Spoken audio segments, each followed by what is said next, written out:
Welcome on GAM channel. Please subscribe, like, share and comment, get more videos. So this video is about Tanzania generally, the history of its independence, their culture and customs. Tanzania, officially the United Republic of Tanzania, is a country in East Africa within the African Great Lakes region. It borders Uganda to the north, Kenya to the northeast, and Indian Ocean to the east, Mozambique and Malawi to the south, Zambia to the southwest, and Rwanda, Burundi, and the Democratic Republic of Congo to the west. According to 2022 national census, Tanzania has a population of nearly 62 million, making it the most populous country located entirely south of the equator.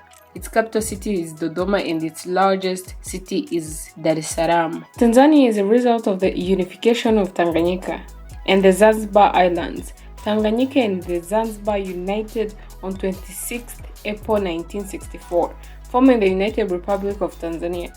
Tanganyika became independent from the British on December 1961 and Zanzibar became free through a revolution on 12 January 1964. Let's go through Tanzanian history.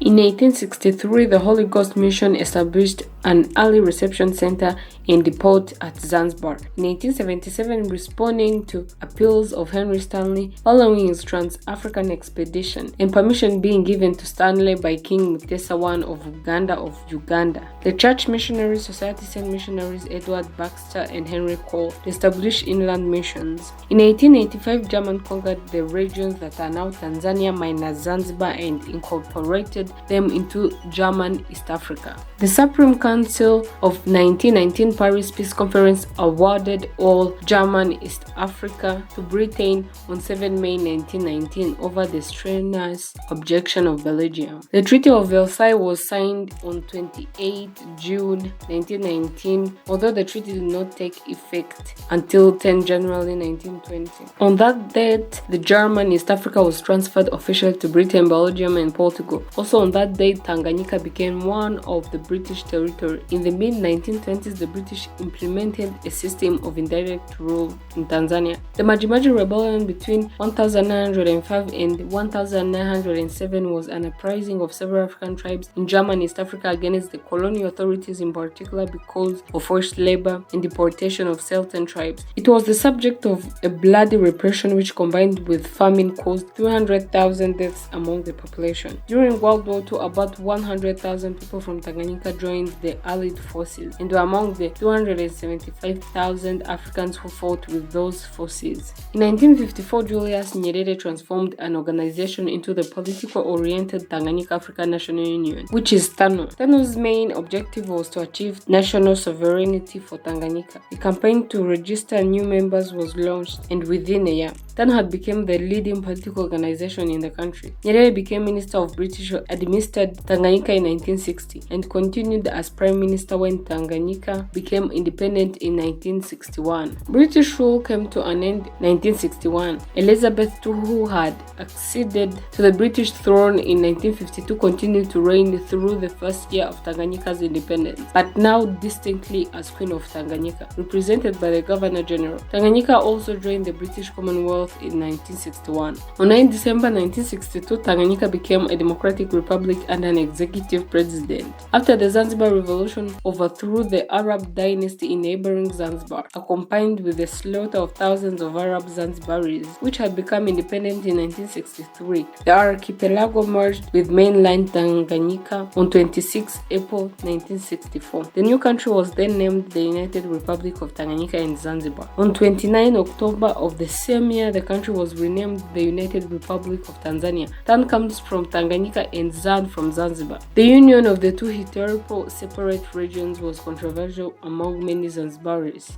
but was accepted by both the Nyerere government and the revolutionary government of Zanzibar owing to shared political values and goals. Following Tanganyika's independence and unification with Zanzibar leading to the state of Tanzania, President Nyerere emphasized a need to construct a national identity for the citizens of the new country. To achieve this, Nyerere provided what is regarded as one of the most successful cases of ethnic repression and identity transformation in Africa. With more than 130 languages spoken within its territory, Tanzania is one of the most ethnically diverse countries in Africa. Despite this obstacle, ethnic divisions remained low in Tanzania when compared to the rest of the continent. Tanzania is a culturally heterogeneous society that is rich in ancient cultures and traditions. Despite the fact that Tanzania is one of the most unified countries in Africa, there is a strong sense of patriotism that reverberates throughout the country and its people. Thanks to the first president of Tanzania, Julius Nyerere's efforts to consolidate the multicultural into one nation, Tanzania is one of the most peaceful countries with very little tribal friction. This is evident in the language spoken in Tanzania. The Swahili is spoken by over 90% of the people and was used as the language of communication amongst the locals, who come from more than 130 ethnic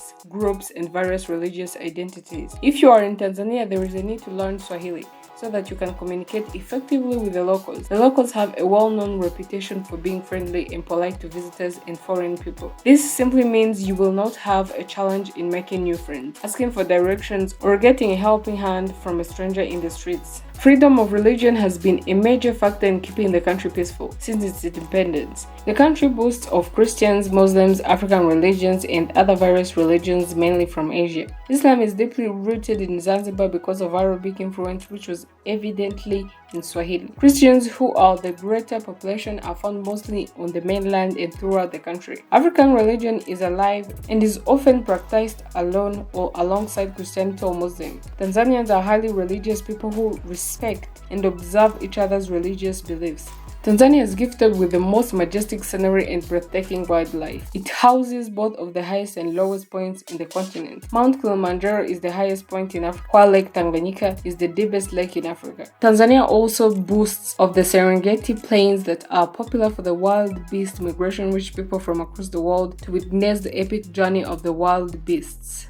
As in other countries, the music in Tanzania is constantly undergoing changes and varies by location, people, settings, and occasions. The 5 genres of music in Tanzania, as defined by Basata, are Ngoma, Dansi, Kwaya, and Tarab, with Bongo Flava being added in 2001. Bongo Flava is Tanzanian pop music originating in the early 2000s from Muzika wa Kizazi Kipya, meaning music of the new generation, which originated in the late 1980s. Kizazi Kipya dominant influences were reggae, R&B, and hip-hop, whereas the later Bongo Flava's dominant influences are Tarab and Dansi. 3 recent influences on Bongo Flava are Afropop in the 2010s, as well as Amapiano from South Africa and Sengeli from Tanzania, both since 2020. Tanzania has a popular film industry known as Bongo Movie. Tanzania's literary culture is primarily oral. Major oral literary forms include folk tales, poems, riddles, proverbs, and songs. The greatest part of Tanzania's recorded oral literature is in Swahili, even though each of the country's language has its own oral tradition. The country's oral literature has been declining because of the breakdown of the multi-generational social structure, making transmission of oral literature more difficult, and because increasing modernization has been accompanied by the devaluation of oral literature.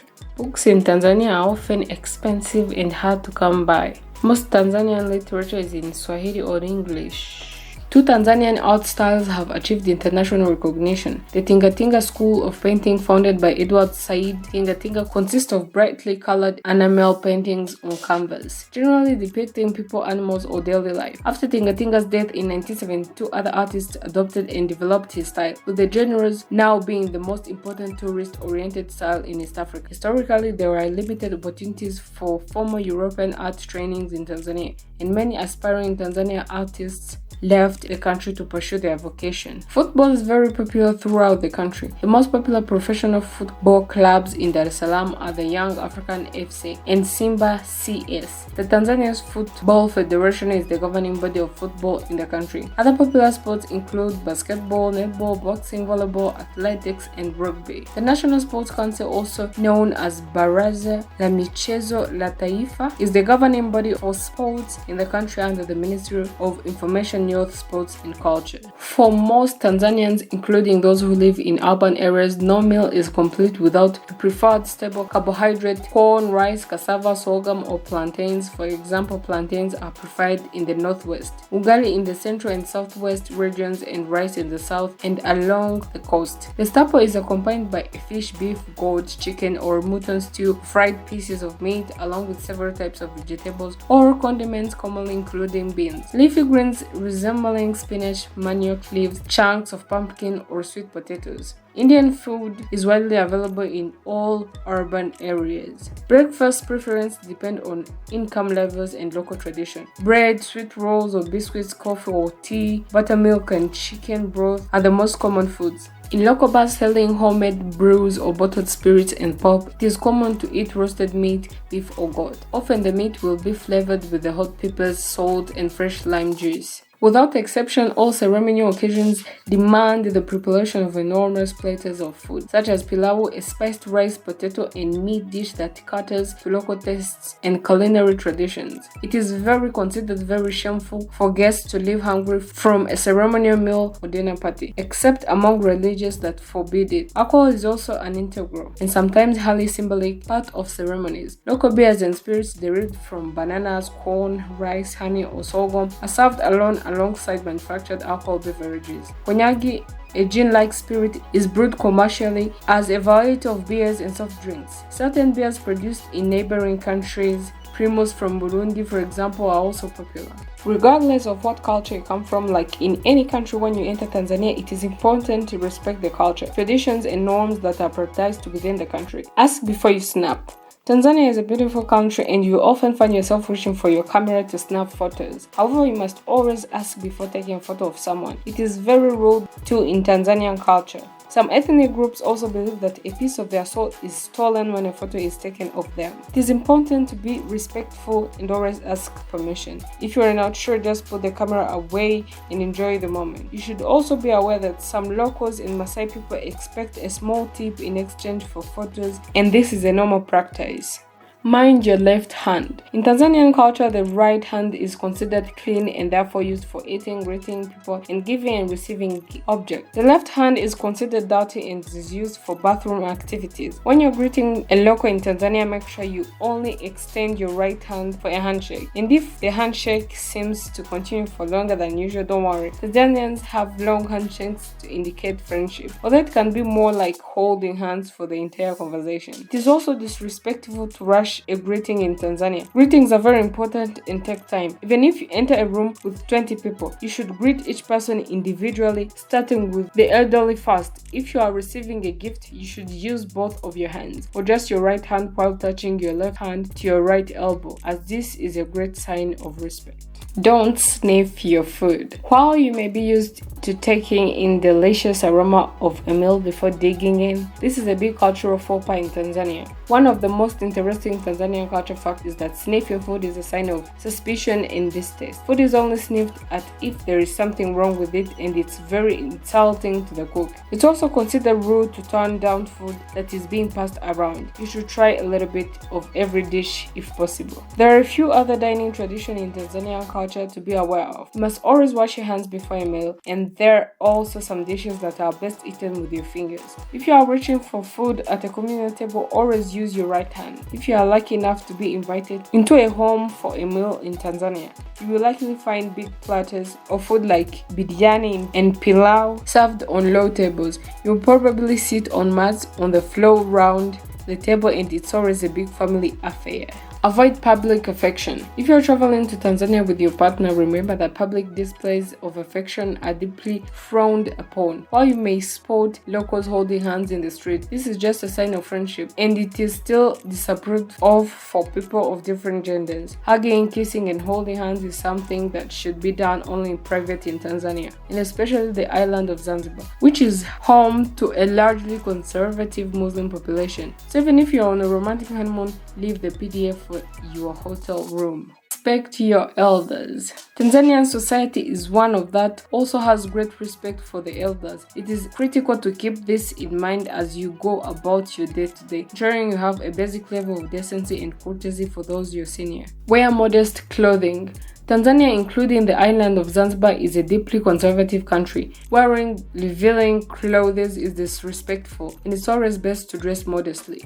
Traditionally, women wear long skirts, but it's fine for visitors to wear trousers that aren't too form-fitting. Always keep your chest, midriff, and thighs covered. When in Zanzibar, you should never wear swimwear or skimpy clothing away from the beach. As soon as you leave the beach, both men and women must cover up in modest clothing. Thank you for watching this video. Be sure to subscribe, like, share, and more importantly, comment about Tanzania. Some of the traditions and customs that were not said in this video, something new you learned, and what you would like in the next video. Thank you.